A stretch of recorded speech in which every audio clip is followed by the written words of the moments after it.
Najwa Muradi akkasuma ibsaanis kunolaan shoddeen keenyas qopheenis naduuba yeroo jechuudha. Barbaada isaa amna karaarra yaa jirra. Assalaamu alaykum warahmatullahi wabarakatuh. Ummata keenya deebinee jirra kunoo amma keetti deebinee mana duniyaatti maaliif abdii dhabnee deebinee ijoollee teenya gaanii gartanne namni dalagaa dhabee waa kana jaalatee wal biran taa'u mana duniyaatti deebinee jirra. Micciir dhabneeti ka deebinee ulaan isaanii cufa naannoo isaanii as karaa jira deemaa yaa'anii deebisan. Ulaa dhadha'uu guddifnaani dhiiroo keessaan foddaan xaaqaan boonii yoo alaan fi qolla fanii beenyannee ulaa dha'uu guddifnaani ummanni haaraan ukkee deebine akkasii deebine jedhee kan hunda hojii kun ammaasii akkasumatti mana duniyaatti himuudhaaf duniyaa sossobuudhaaf duniyaa mana dhoorkuudhaaf deebine inshaallah abdii ni barbaanne neeti kamana baane ammaas ni fiddamoon fidu karaa gabaabaa barbaada kabajaan ni fiddamoon fidu abdiis barbaaduu irra ummanni keenya gaa waan isin ijoolleen teenya kun hojii irra waan isin jettu ummata oromootti waan dhaammattu haasinitti himanii asuma gubbaadhaan kurragaa keenya. Akkasee inni fiddamuun fidduu karaa gabaabaadhaa barammaan tana garuu sibiila nuffannetis habeeku qabdu gaafa wal garreetan ta'e akka dhumatte qofa beekati.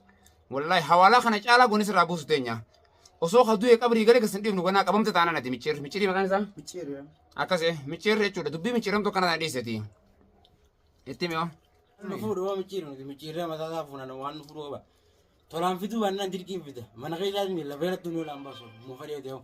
Akkuma beektan abdii amma duraas qabee yoo nama Ameerikaa qabaatte malee maallaqni yaman keessaatii fi maallaqni ilmaan kee gurgurtee osin baasu yeeni amma duraas qabee ni beektan micciirri yoo waan akkanaa kan dhiisu baate uummanni keenya dubbachuu qaba as gubbaanis keessaanis warri jechuu as gubbatti ol bee hin dubbannees hin lallabnees wanni akkanaa kuni keessattuu ijoolleen teenya ta'an Oromoo tan abbaa manaa qabdanii wanni kana isin raas gooftaa maaliif biyya namaa keessatti biyya namaa keessatti yoo jaarsee laa fudhatan hangam takka ilmaan keessa gisa teessu sammuun kee hangam takka si jeeqamanii beektanii akkasuma gaa waa hedduu jira biyya namaa kana keessatti jaartii nama laa fuudhu jaarsa nama laa fuudhu ilmaanis nama laa fuudhu guddatee jira nuti kanarraa waan dubbannus dhabneeti hedduu kamiilaan deemnee barbaadu jirru. Waan dubbannu ilmaa hidhamnee maaliif dhabdanii kalees nama barbaade har'aas nama barbaade yoo jenne maal nuun jettan isinu waan malee namatti ulfaata. Aboo gaa wanni joon yoo baasanii yoo baasuu baatanis numa fuuna dhahinus numa fuuna gaafa garri garuu dhumattee fi beekadhu akkasuma qaanfadhaa har'a dhabnus ilmoo of hebbaadda baasu dhabne jennee nuti hin dhiifnu borus numa dachaanaaf hanga isa mul'ifnutti hanga isa baafnutti. Dhaamsa kee dabarsiif. Assalamu alaikum warahmatullahi wabarakatuh. Khayyumtoota fi hordoftoota chaanaala duriidha. Waan isiniin jedhu garuu Oromoo irratti Oromoon waan akkanaa kana raawwate jechuun safuudha. Maaliif biyya abbaa isaatii fi ummaa isaa bira hin jiru namni tuni. Ilmaan asii qaba namni isin har'a fuutan kun jaartii asii qaba ilmaanii fi jaartiin isii tuni waa malee namni kun gabbii ol hin deebi'u abbaan manaa namarra hin jiraanne jechuudha. Akka magaalaa tana keessa jiraatu ni jabaatti. Tanumarraan immoo jalaa fuudhee nama kana warra isarraa abbaa manaa kana fuudhe Oromoodha ka fuudhames Oromoodha ka fuudhes kun jecha safuuti waan nurraa eegamu miti Oromoo teenya namni kun jireenya mataa ifii jiraataa jira isin jiraachisaa jirtan ammoo waa isin hin gaafatee isinirraa hin dhabne jechuudha isin arraan tana yoo fuutanii akka ittiin taphattan kun jecha nurraa eegamu miti jecha isinirraa eegamu miti yoo seeraan karaa seeraatiin mana deebiftaniif isinirraa bareeddi ammoo seeraan ta'uu baattus namni Oromoodhaa keessatti aanus hodduudha akkuma isin fuutaniif humnaanis fuudhuu danda'an isin jaa habimtoota fidadheen kana booda yoo deebisuu baattan Abdii Mustafaa eda yoon dawwaluuf jechuu dhalaa biraa dubbate eenyu duniyaa mana irratti akkamina giya Abdii duniyaa kennennaan duniyaa wajjin jiru naan jee akkuma amma dura duniyaa agartee faayinii fuula qabdanii siriitti godhanii butasan Abdiis akkasuma fuudhame duniyaa wanni isin jiru as gubbaadhaan ni beektaa akkuma si fuudhan san gartee uummanni akkasuma fuudhee jira Abdiis hanga Abdii barbaannee mana deebinu obsi mana nu eegeeti waan biraa kagoonu hin qabnu. Takkaffaa asirratti maaliif namni kun yoo keessa yoo jechuun miira keessa galee yoo ol fuudhee sagalee dubbatu. Nama dhaga'ama jechuudha dhugaa rabbii nama dhaga'ama maaliif yoo tani Abdii edda gizeen itti dawwalu dhalaa biraa dubbata maaliif jaalatee miti innis ummatumaa godhe kana jaalatee miti ummataa godhe garuu ka godhe kunis micciirri maduraas jannaa qabe takkaffaa ilmaan sii qabe madrasaa bakkeessin jirturraa kanatti Abdii lammaffaadha kana booda numa ajjeesuu malee waan biraa hin jiru. sadaffaa waan barbaadu jiru waan biraas deema malee maatii guutuu gisee qabee fite maal deema dammee lamate. Nuti wanni asirratti ol baanee ejjinuuf namni kuni boodarra biyya namaa kana keessatti roorroo adda addaa akkana gisee eeganii. Barbaadu jiru waan biraas deema malee maatii guutuu gisee qabee fite maal deema dammee lamate. Nuti wanni asirratti ol baanee ejjinuuf namni kuni boodarra biyya namaa kana keessatti roorroo adda addaa akkana gisee eeganii roorroo adda addaa dhufa jechuudha. Waan adda addaa dhufa bifa haaraan as boo jira. Wanni akkanaa kun waan nurraa eegamuu miti.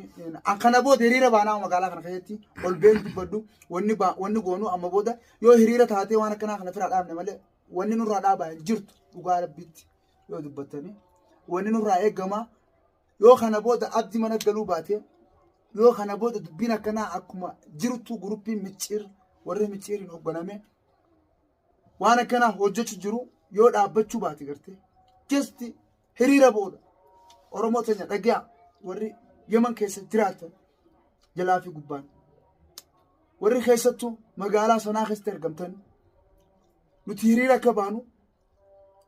akka baanu biyya ambaa keessatti beekadha hiriira boodhaaf abdii yoon galle hiriira baanu guruppii hedduu qaba inni nam takka jaaraa guruppiiti qawwiin seelaan jaara isaan siirii godhate waan biraatii miti siiriin jaaramanii amma qe'ee fi najjaashii fi micciirii fi tokkummaasii dheengadda maqaa isaatti himanii ni dagadda nama meeqa nama afurii akaranfaadha jaan kunulaan nama hedduu maaliin as ba'anii siirii nama godhanii nama haa qabu nama jireenya nagaa jiraatu gartee qabanii xalafanii deemanii haadha manarraa takkaas haadha manaa qaban abbaa manarraa maallaqa barbaadan. Dalagatanii nyaachuun hin danda'an. Dalagatanii nyaadda shaffaaxaa nyaadda ansaanaa dhiqeetiin akkanatti mana arabaa keessa gidaara arabaa akkanatti faayanidha akkana massee. Ifii olitti gidaara qorree. Bishaan ifii oli naqee akkanatti fiigatee fira facaasee jechuudha. Habi akkana jee nyaadda akkana jee wabillaa kan ati maa hin dalaganne namni kiiloo lama faan hin mizaanne maa asirra nama dhiiga nama dhaabasa. Fayyaa jaan qabda harkamiila qabda. Dalagadhu dalagachuu baattee nu bira galisi nyaachifna daleenya akkana inni daleenya si nyaachifna biqilaa. Wanni sidaamaa kana booda never hin jiru. Nama hatuun tujjaarummaa karaa salphaatii miti. Nama hatuun akka nama maayikurii gartee barbaaduutii miti. Nama hatuun maallaqa siin fitu. Nama hatuun gartee diinummaa. Nama hatuun tokkummaa ala bu'uudha. Nama hatuun oromummaa miti. Nama hatuun jireenya keetii miti. Nama xalafuun maal akkasii ta'u ati silmaan kee xalafama jaartii kee xalafama nas beekee boru fakkaataan akka keetis xalafu danda'a. Waan akkanaa kan duraa dhiisaa. Osoo jaartiin. Duraa dhiisaa waan akkanaa kan rabbii jaa duraa dhiisaa uummata keenya. Warri sammuu hin qabne rabbiin warra sammuu hin qabne warra mataa hoolaa fa'aa uffatee deemu rabbiin nageessi naa godhuuti waan akkanaa kan dhiisaa. Dhiisaa waan akkanaa kan duraa maal abii kiyyaa. Nurraa deebisi manatti abbaa ilmaanii nurraa deebisi ilmaan isaa akkanatti jira dheengadda qabdee ijoollee sookkataan tumte maal onni kanaa kun agabuu micaan halkanii guyyaa micaan abdii halkan guyyaa meeqa qoonqoratti kenna michi natume sookkataan miilee natume jee maali ilmoo namaa qabdee tumuun maali ati warruma abdii rabbisa kaa'e michi ilmoo fuudhee ilmoo galchinaan abbaa deebi'ee mammaas ilmoo galchinaan abbaa mana keessa niin beeka bakkatti galtees niin beeka. Dhufee mana jirtu irraan tan boruun dhufee fuudha. Awwa mana miti jechi irratti hin baatu. Dhufee mana kee askara achi naaree irraan tan kan na aaree askara malee waan biraati miti ulaan olaan qolloffi akka xaaqaan buutee qolloftees ni beeka dhugaa yoo dubbatan. Soojii shururuu micciir duniyaa darartee boo dhugaa rabbitti yoo qabanii siidhan bakka takkatti sinafa kudhaaf yoo mana siidhan xaaqaan buuta boo imaararraa darbita.